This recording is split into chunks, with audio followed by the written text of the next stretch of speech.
कलयुग का मतलब ही कली मतलब कलह, लड़ाई झगड़ा सबसे ज्यादा या तो जुआड़ियों के बीच में होता है या शराबियों के बीच में। ये शराब पीने वाला क्या करता है, अपनी माँ की आरती थोड़ी उतारता है, माँ को गालियां देता है, थोड़ी करता है, पत्नी के मंगलसूत्र को बेच देता है, हाँ या ना। बच्चों को पढ़ाता लिखाता थोड़ी है, बच्चों की कॉपी किताब बेच के भी पी जाता है। अभी कल मुझे एक दादी अम्मा मिल गई, 2 बच्चे लिए थी, एक लड़की थी एक लड़का था। आज हमारा बेटा है, ये छोटे छोटे बच्चे हैं, इनकी माँ तो बचपन में ही गुजर गई। अब जो इन बच्चों का बाप है शराब पीता है और उसने इन दोनों अपने छोटे छोटे बच्चों को मारा, और मैं उसकी माँ हूँ तो मुझे भी मार कर निकाल दिया, घर में किसी को रहने नहीं देता। बोली हम लोग तीनों लोग आत्महत्या करने निकले हैं। शराबी इस तरह से प्रताड़ित करता है ना अपनी माँ को, अपने बच्चों को, अपनी पत्नी को।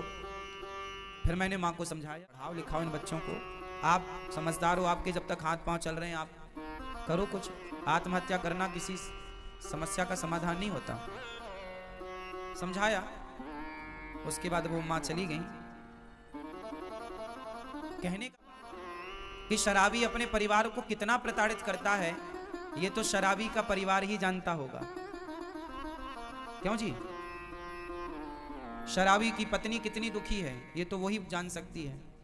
जिसके पांव में विमाई फटी ही नहीं, वो पीर पराई क्या जाने।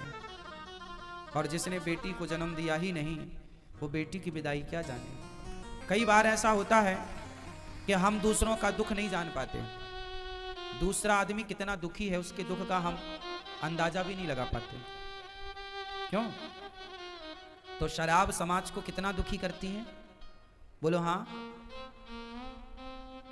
इसलिए आप लोगों से मेरी विनती हाथ जोड़कर है, मेरे नौजवान दोस्तों भाइयों से, शराब ना पिया करो।